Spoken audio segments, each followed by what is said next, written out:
Hi, welcome back to Focal Point AAFR Talk. Brian Fisher is my name. Great to have you in the conversation today.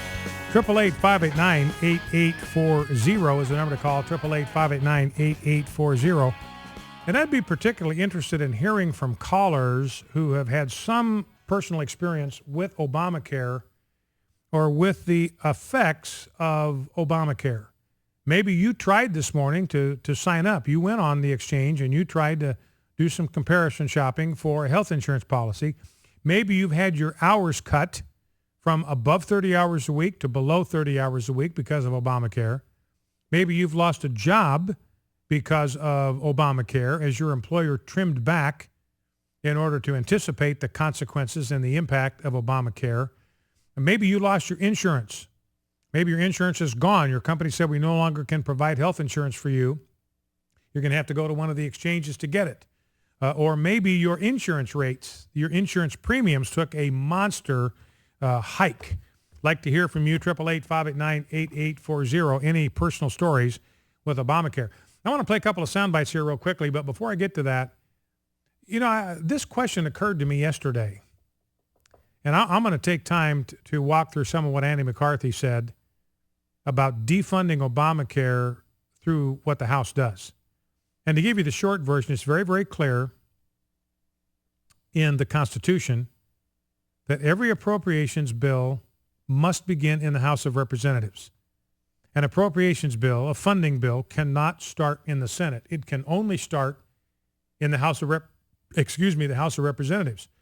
And the Senate can tinker with it, but they have to live within the parameters of whatever the House sets, because the House has responsibility.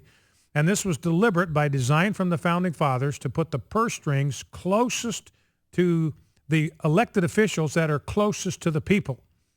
Every state has two senators. I mean, California, 40 million people? They got two senators. That's one senator for every 20 million people. But most representatives represent maybe 500,000, 600,000, 700,000 people. And that's not a small number, but they're much closer to the people. They represent a geographically defined districts. And so the idea from the founders is let's make sure that the politicians that are closest to the people, that are most accountable to the people, because they got to get elected, they have to stand for election every 2 years, let's make sure that they have the power of the purse.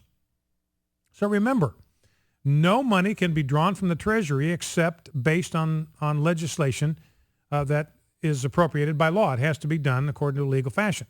And if the House doesn't authorize it, it cannot be spent. And this is the point that Andy McCarthy makes. Yes, you can defund Obamacare. You'll have some representatives who say, well, we put this kind of a mandatory thing back in 2010. So we've already put this in the budget. We've already decided this. This is already in the hopper. There's nothing that can be done about it. We can't go back and undo that.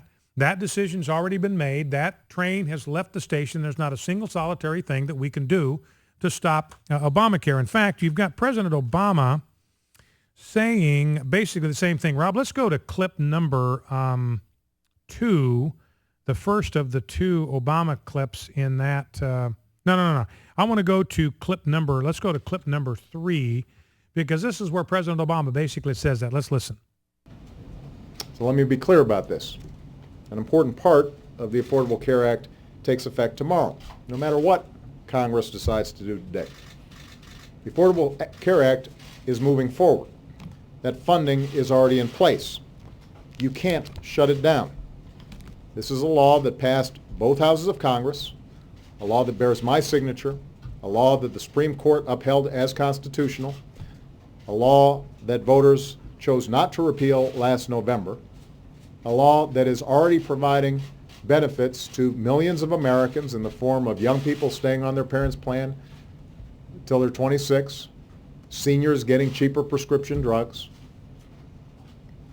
making sure that insurance companies aren't imposing lifetime limits when you already have health insurance, providing rebates for consumers when insurance companies are spending too much money on overhead instead of health care. Those things are already happening. So President Obama said, look, no matter what Congress decides, this is going forward.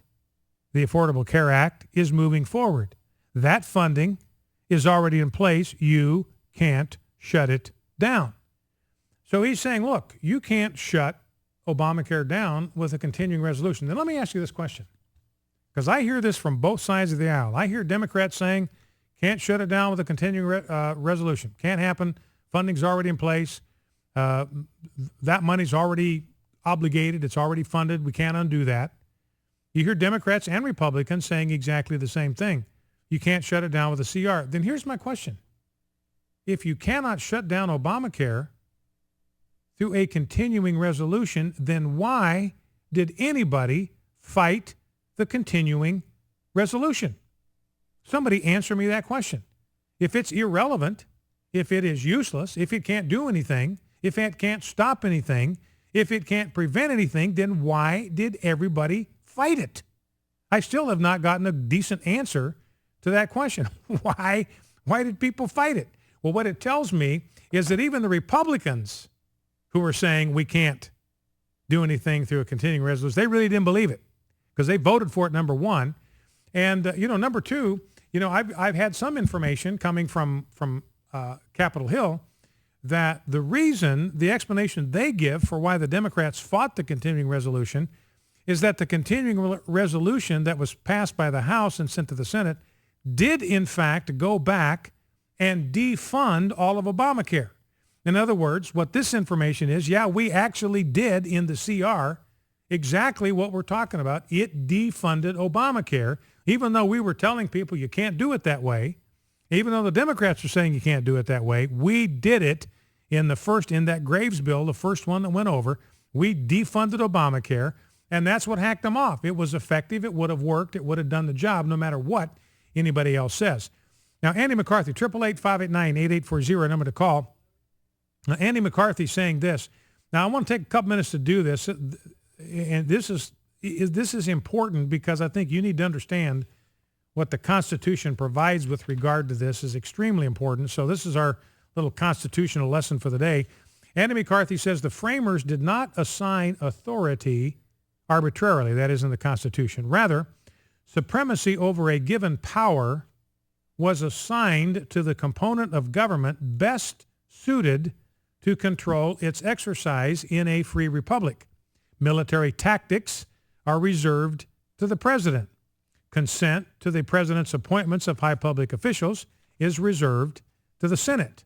Legal decisions are the province of the judiciary.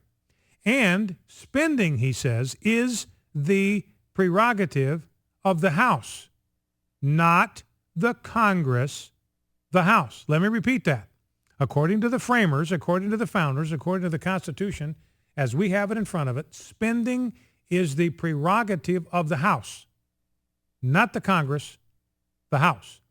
The Constitution expressly provides in Article 1, Section 7, quote, all bills for raising revenue shall originate in the House of Representatives, end quote.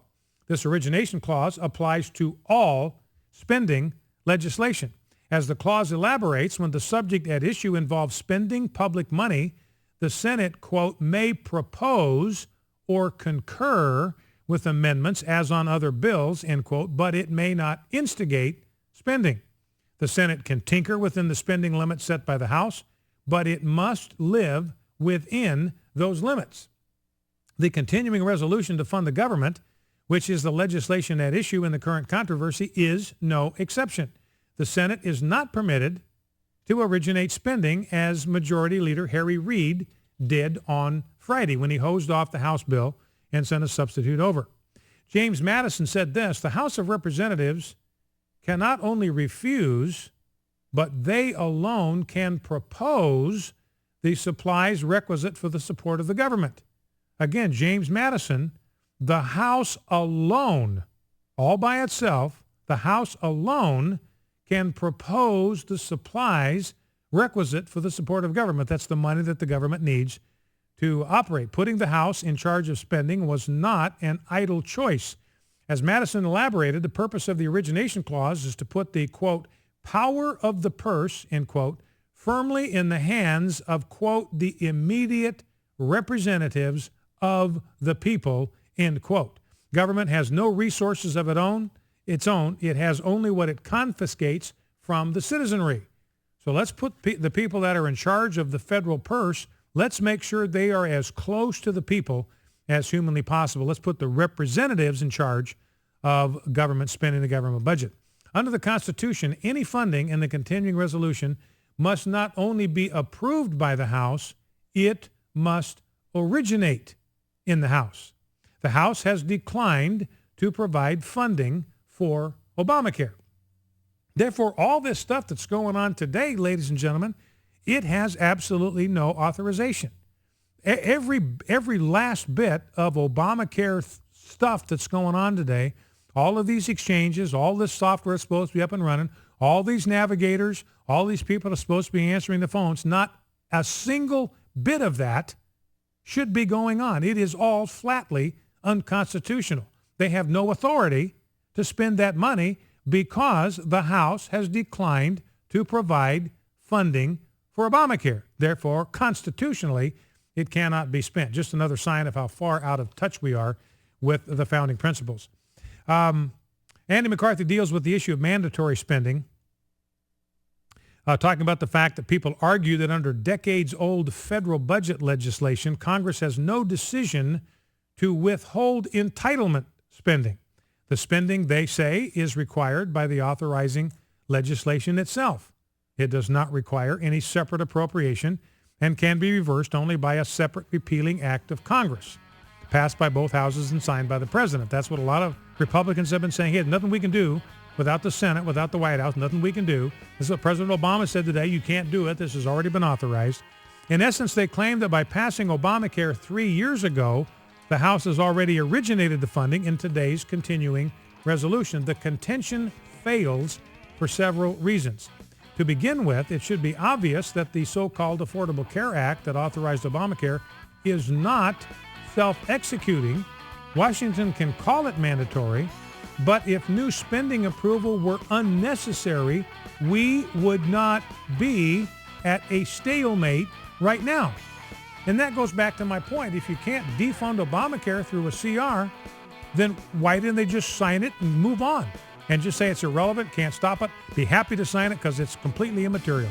Focal Point in the Effort Talk, back in 2.